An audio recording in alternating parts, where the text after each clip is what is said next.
This video is going to be all about the Mercedes R107 glove box. I'm going to show you the different styles and types of glove box that came with the cars over the different years. I'm going to help you to avoid knackering your glove box because most people simply don't know how they come out.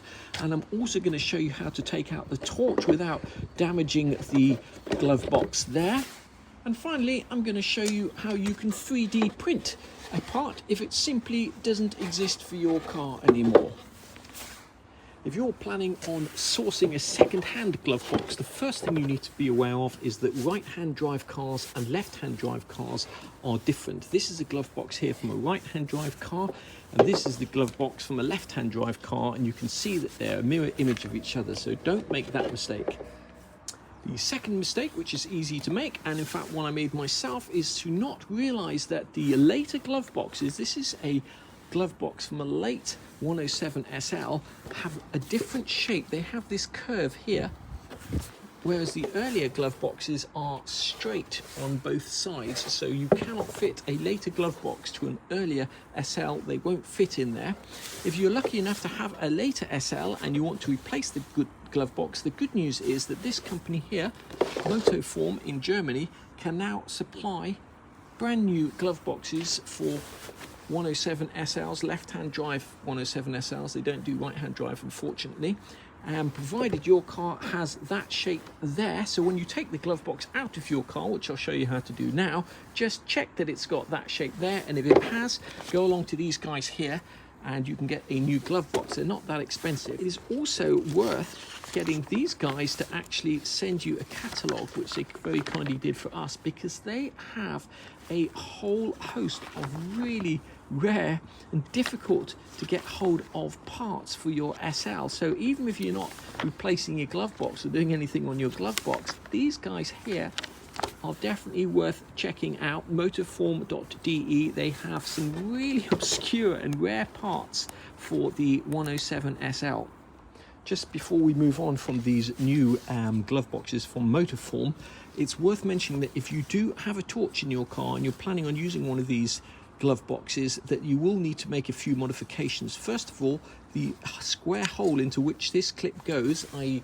this hole here, is missing, so you're going to have to make one of those. And secondly, this is just ever so slightly too narrow to fit that plug in, so you just have to widen that slightly with a Dremel tool or a file. Neither of those are a big deal, and the ability to actually have a brand new glove box, if yours is knackered or looking shabby, far outweighs the hassle of having to do those two minor modifications. Here we are in our left-hand drive 1975 280 SL, and not meaning to labour the point, this glove box will not fit into there.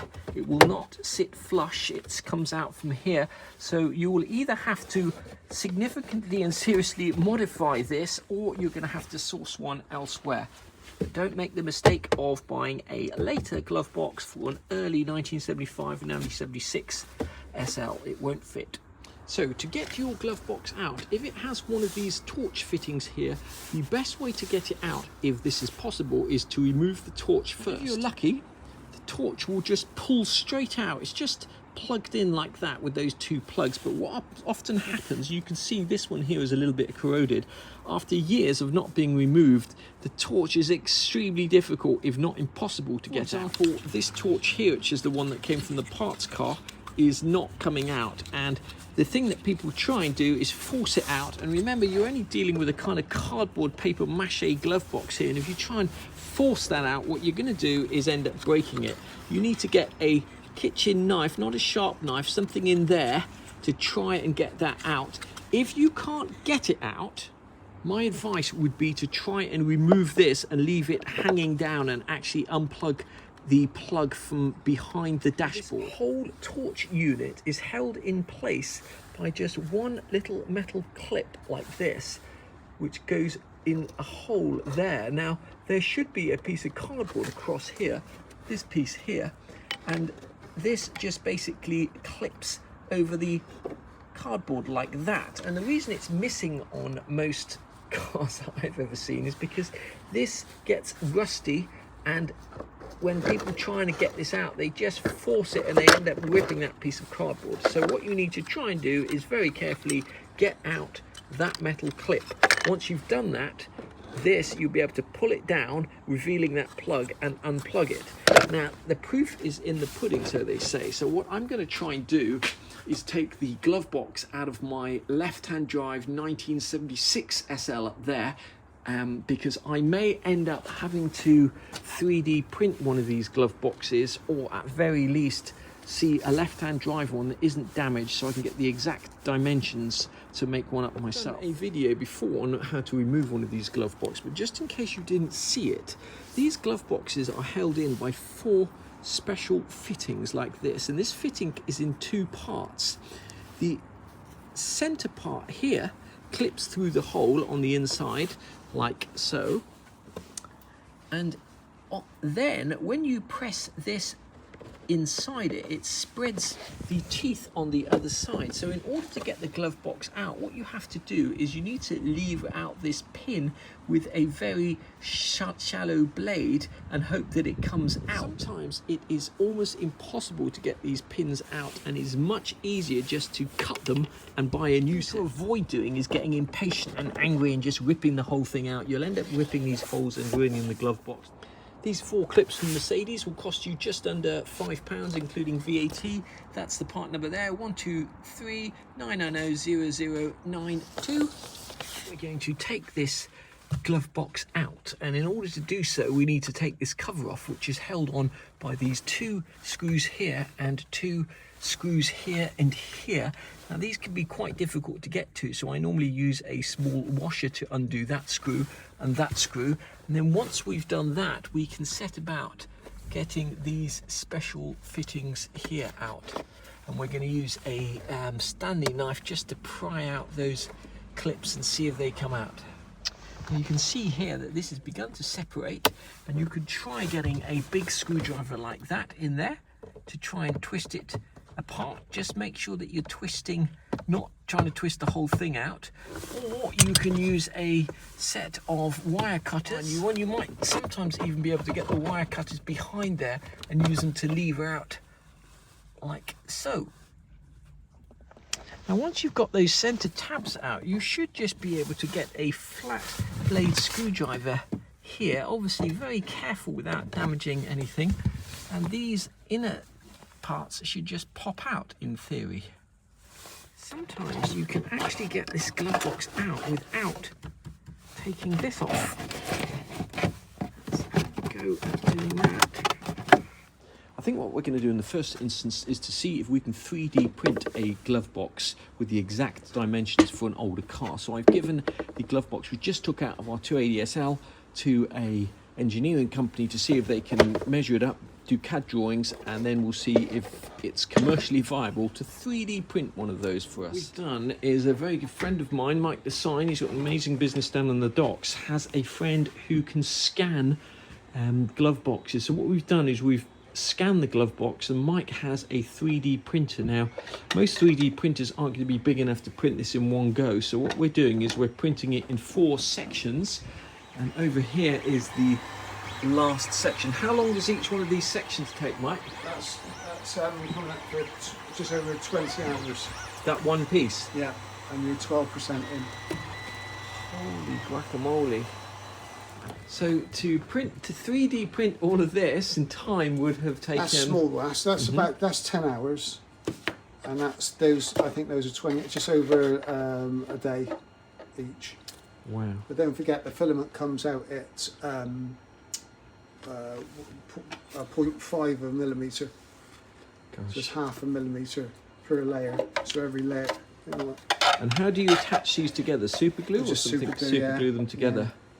Cool. And then once we've glued these together, obviously we'll do a test fit. Hopefully it won't be a test fit, it'll be the real fit, and then we'll get them flocked.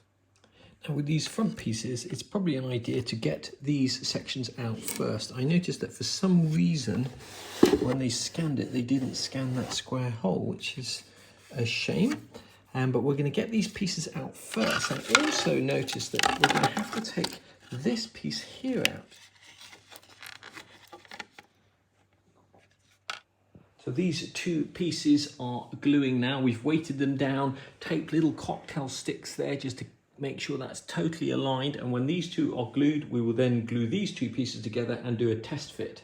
These two bits have been glued together. Now comes the tricky part of attaching these bits here. And we're going to use tape to tape it. We're going to use pegs and clamps to try and get all of these edges to line up. It's quite a big piece to glue together, so we need to be really careful. It's actually really tricky to get all of these edges to align without sticking your fingers to it with super glue. I think with the benefit of hindsight, if you had the files, you would print this off in one piece, if at all possible, if you had a 3D printer big enough, because lining up all of these edges is quite tricky. Maybe there'll be a little bit of sanding afterwards just to get everything perfect. Now for the moment of truth, let's test fit this 3D printed section and see if it actually fits in there.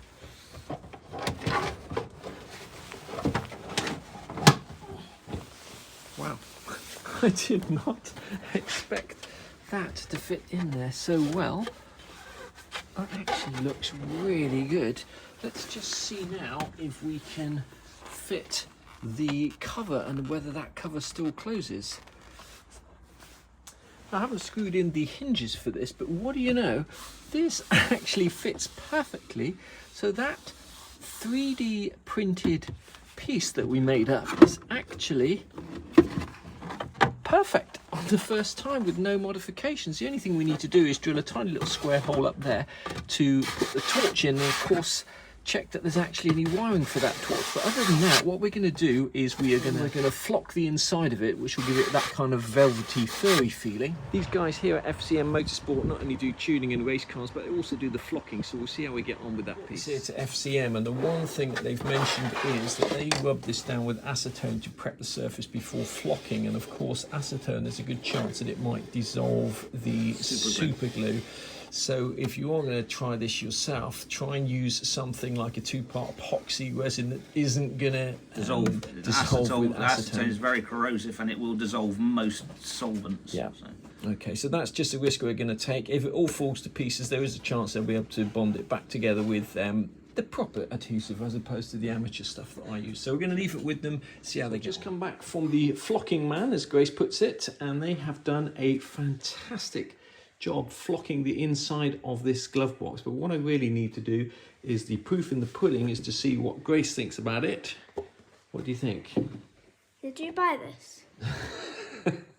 No, what they've done is they've flocked it, so they cover this with resin and then they blow fibres over it. Yeah. So the only part you'll ever see is actually the inside of this. Does that look professional? Yeah. This is the back. This is what it started off looking like here. Yeah, they stick that to a box when they do the flocking. Yeah, so it doesn't this fly is the finished away. product. It's quite difficult to see what a good job they've done. It feels really soft. Cool. Do you think that's ready to go back in the car? Maybe. Brilliant. We're going to finish this video here just telling you how much things cost and where we got them from. We paid £80 for the flocking. The 3D printing cost £30 and £30 for the CAD drawing. So not cheap, but well worthwhile. Place the glove box on a later SL. You can get one from these guys here, Motorform.de, a Germany company. Just €89, which is considerably cheaper than getting your own made up and flocked.